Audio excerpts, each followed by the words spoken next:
Welcome. In this video, I want to talk about what became known as the Shetland bus. Not the kind you find on the motorway, although those can be enjoyable, and Shetland is said to have one of the most interesting bus dances in the country. Not that bus dances are usually all that interesting, but I do hope to visit Bobby's bus shelter on the most northern island of Unst, pictured here. But the Shetland bus that I'm going to speak about was a nickname for a special operations group based in Shetland during the Second World War. In April of 1940, Germany invaded Norway. Norway was unprepared, and in June they surrendered to the Germans. King Haakon VII and the Norwegian government was able to escape to Britain on board the HMS Glasgow. Soon after, the Germans began their invasion. An armada of fishing vessels started to arrive in the Shetland Islands with many refugees from Norway. It occurred to some of the authorities that many of these fishing boats and skilled sailors could be put to work, and so two British officers, Major Leslie Mitchell and his assistant Lieutenant David Howarth, were sent to Shetland. It was thought that it would be safer to use Norwegian fishing boats because they would attract less suspicion, as the Germans permitted the Norwegians to fish in local waters.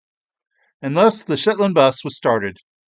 These brave men, volunteers all, made hundreds of trips bringing weapons, saboteurs, radios, and other supplies to the resistance in Norway, while taking refugees and messages back to Shetland. Many of their operations were done in the long, dark period of wintertime, when there is only a few hours of daylight, often in extremely bad weather. David Howarth, the British second in command, wrote a very interesting and fascinating book detailing some of the operations and adventures. I would highly recommend the book. In it, he wrote, "It is possible that in all the history of man's seafaring, no other series of journeys has been undertaken deliberately in such bad weather and in such small boats. All the crews were made up of volunteers who had escaped from Norway. They were paid a weekly wage of £4, given food and board, and a bonus of £10 for every trip made to Norway. The few British officers were not allowed to go on any of the voyages to Norway, since it was felt they possessed a knowledge of plans of operations and of underground organizations in Norway, and if they were captured, it would jeopardize too many lives. Unfortunately, the more trips they made, the more dangerous it became. The first casualty was a young man named Niels Neese, who was at the wheel when their ship was spotted and fired on by a German plane. The other crew members eventually managed to mount a gun and return fire, chasing the plane off, but not before Niels was killed. Perhaps the best known of all the skippers of the Shetland bus was Leif Larsen, who became known as Shetland's Larsen. He was one of the most highly decorated Allied naval officers of the entire war. No other man, British or foreigner, received the same amount of British military honors. He also received Norway's highest decoration, the War Cross with Sword, twice. He is believed to have made at least 52 trips to Norway in various fishing boats on missions for the Shetland bus. During that first winter of 1941, the fleet of ships was based in Luna, a remote area on mainland Shetland. It is estimated that over that winter time, the crews made 40 trips, landed 43 agents, 130 tons of arms and equipment, and brought 46 refugees back to Shetland. Eventually, it was felt that Luna was just too remote.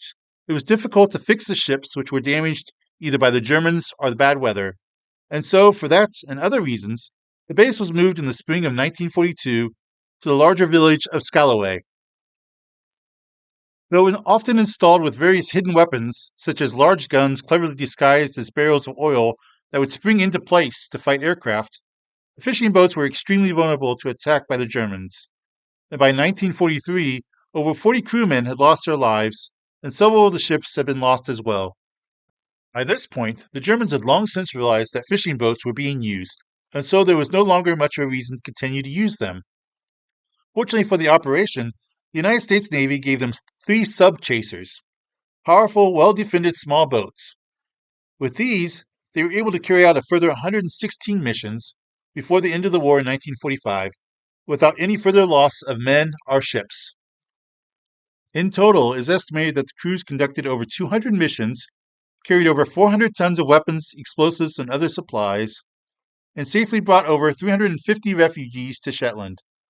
Another benefit that many have noted was that these crewmen, seldom numbering over 100, and the small resistance army in Norway caused the Germans to post over 300,000 troops in Norway to try and defend it, taking them away from other theaters of war. The story of the Shetland bus is a story of bravery and sacrifice, as time and again these volunteers sailed into danger out of love for their country and their fellow countrymen. May their courage and devotion inspire us, and I hope I have piqued your interest and curiosity to find out more, as the story of some of their escapes and adventures is extraordinary. Until next time, goodbye.